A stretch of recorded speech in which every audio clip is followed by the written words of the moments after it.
Already like 5 seconds. Hi, I think we're live. Hi, I'm Matt with Schematical, and clearly I did something to knock this camera into the wrong angle, but welcome to CTO Coffee Hour. I'm your host, Matt Lee with Schematical, and with me, as always, is Dominic. Let's see if I move the microphone here. That'll be a little better for you. There we go. Happy Tuesday. Happy Tuesday. So, Dominic, we both dabbled in a little bit of real estate type stuff. hmm Take it you're familiar with the term off market real estate? I've tried and failed at that, but yes, I'm familiar with it.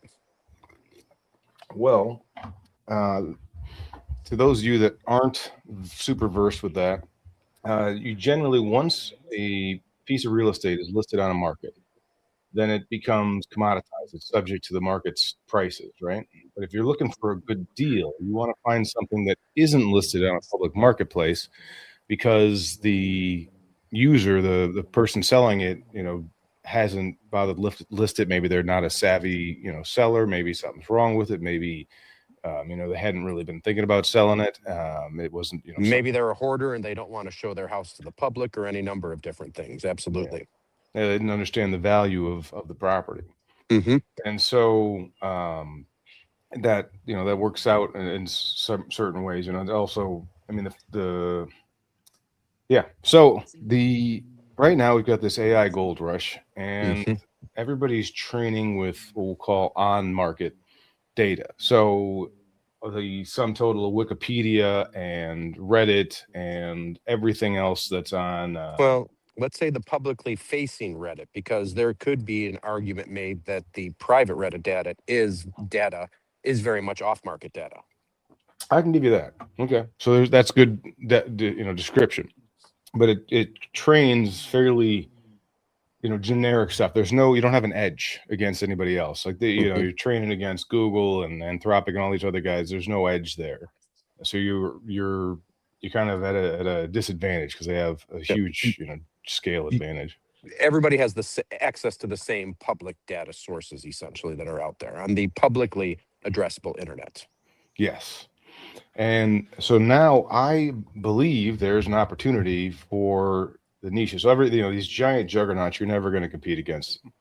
But you could find a niche where there's data that is not publicly available. It's off market, uh, but it's valuable all the same. So an example might be if you had, a Fitbit of some type for a very specific type of sport, and you've been tracking all these data points, Mhm. and you can then train this thing. These have to have all these tagged set of data points, and then you can train a Mhm. model, probably not an LLM, but some type of model, embedding model or classifier or something like that, to to forecast and interesting things that could be Mm. used. Well, could another? And I mean, the first example that comes to my mind broadly is e-commerce companies.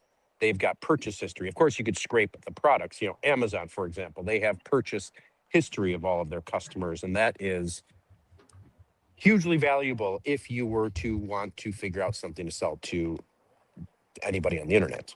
Yeah, absolutely, absolutely. I mean, Google is definitely consuming a lot of that information, whatever you feed it in Google Analytics.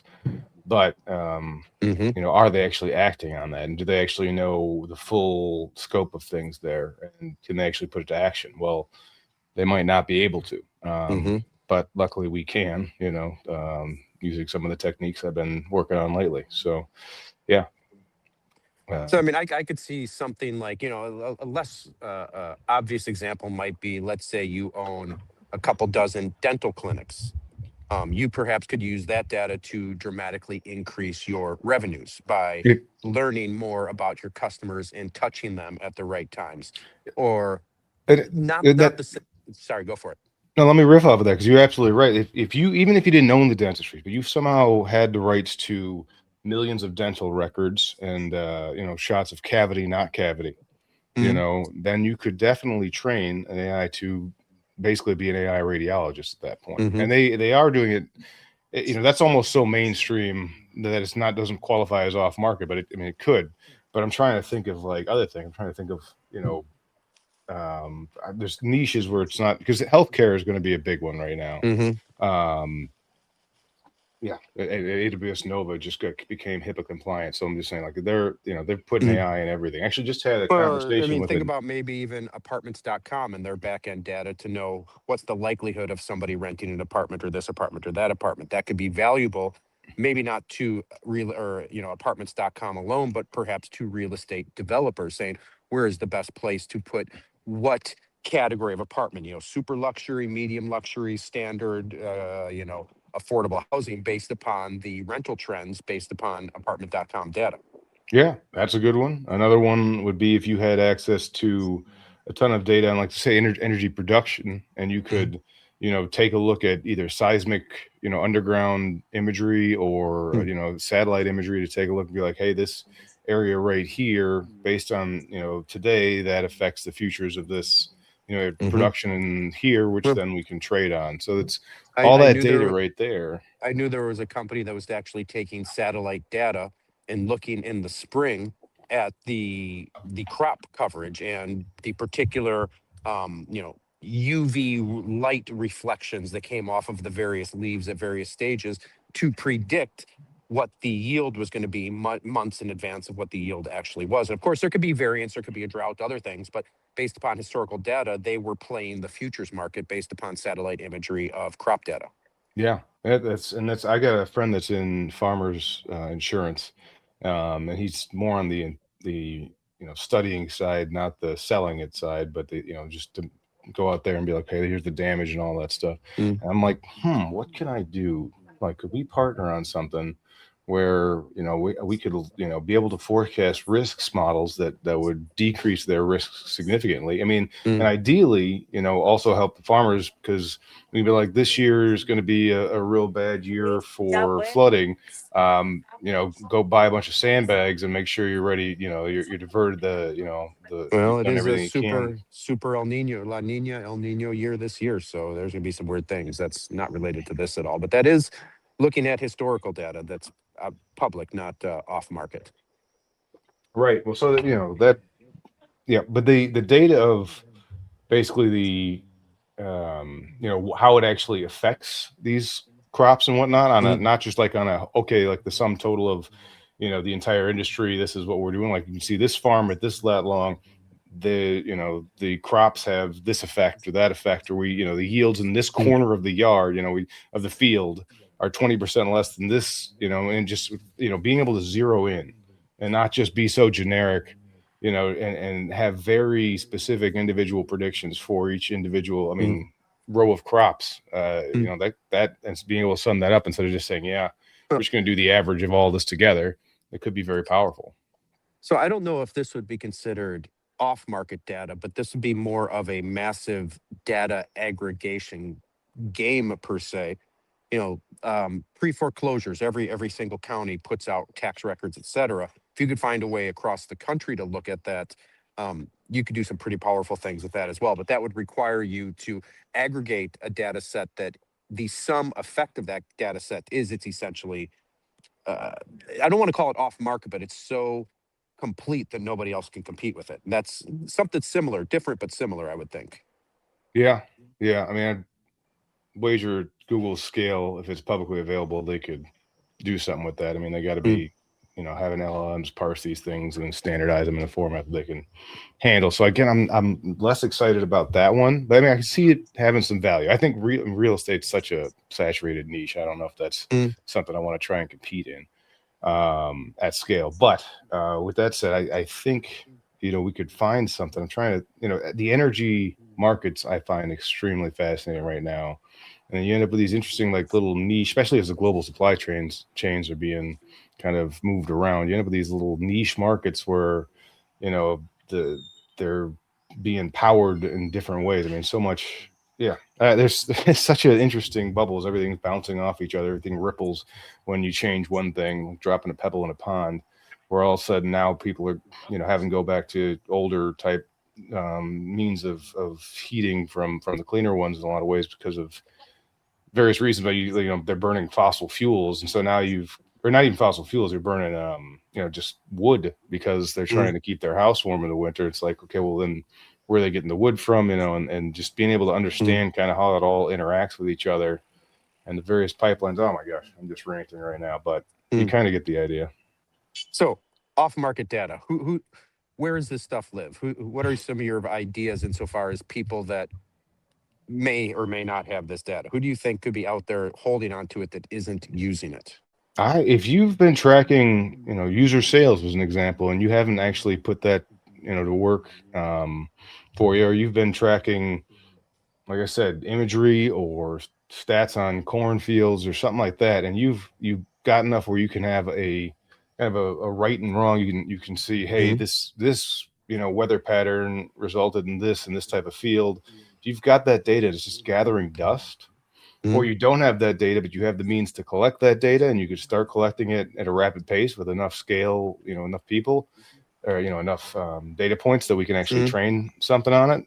We could put that to work. So that I'd love Mhm. to talk to anybody that's doing, collecting, has the ability, has access to that data, is collecting that data, would like to be collecting that data, and wants to actually do something actionable. Because it's not actionable, then Mhm. it's not, doesn't make a lot of sense. But if we can actually use it to forecast something, to prevent, farm from burning down, or all sorts of things, that's, there's value in that, and I think we can do some very interesting things with that. And people more and more will be doing that all over the place. I think the mainstream market for this is a little saturated, but there's all Mhm. sorts of interesting little niche places where we can execute, and I intend to find those and help the people that have that data Mhm. to use it to benefit themselves, their communities, mankind, whatever. I don't want to be too noble here, but make a couple bucks Yeah. while doing it, maybe.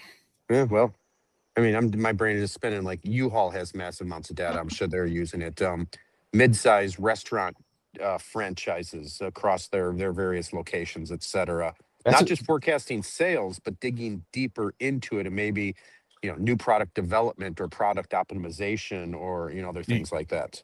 U-Haul is an interesting one. You do the same thing with travel, but what if you could predict the likelihood that someone was going to not show up with the U-Haul on time, so you could clean it, so then the next Mm. person is totally screwed over when their U-Haul is just not at the location, and you could then instead ship another U-Haul there and say we're Mm. rerouting another one from this place to that place. You can do the same thing with rental cars. You can Hmm. do the same thing with planes. I mean, that'd be, what if you knew that there was a high probability that the flight you're about to get on is going to be delayed by 2 hours, but you could spend that time working or something like that? Or It's, getting a charter flight, and that's what led to Virgin Airlines.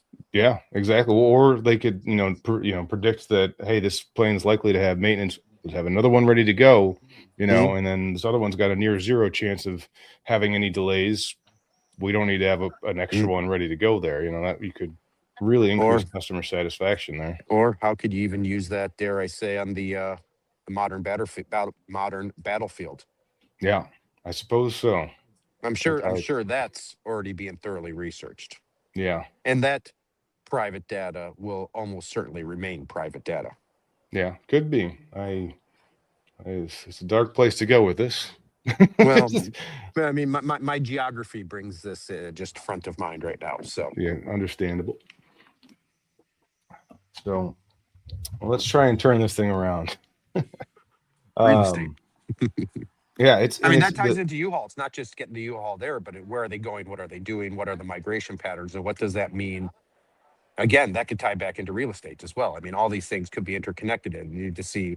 I believe U-Haul already releases its data on just the general migration patterns year by year. It's a mm, pretty. I mean, they're not a monopoly, but they're pretty darn close insofar as interstate moves goes. right. No, and luckily for all of us trying to find off-market data and do something with it to find a niche to thrive in, the techniques of training these AI models are very well fleshed out by the big guys. They're Mhm. publicly, like I've trained several so far this month. Just still May. It's still May. So yeah, so it's not rocket science to actually put Mhm. that data to work. You just have to know how to do it, and the techniques for doing it are become very well documented. So it's not no longer like, oh, who can come up with the best technique for it. I mean, there's going to be some of that competition, but like we can Mhm. get a technique that could be 90% of the way there, 99% of the way there, and but we just need the data. You need the Mhm. data and the use case to put it to work, and there you go. So with that said, unless you have any closing thoughts, I think that's a good note to end on. I agree. All right. Well, everybody have a great day. If you're looking for help, of this type of service, you can find me at schematical.com, and or just reach out to me directly on whatever platform you've got, and I'm happy to work with you. This is kind of what I do. So with that said, have a great day. See y'all. Sorry, it takes me several clicks to end the stream.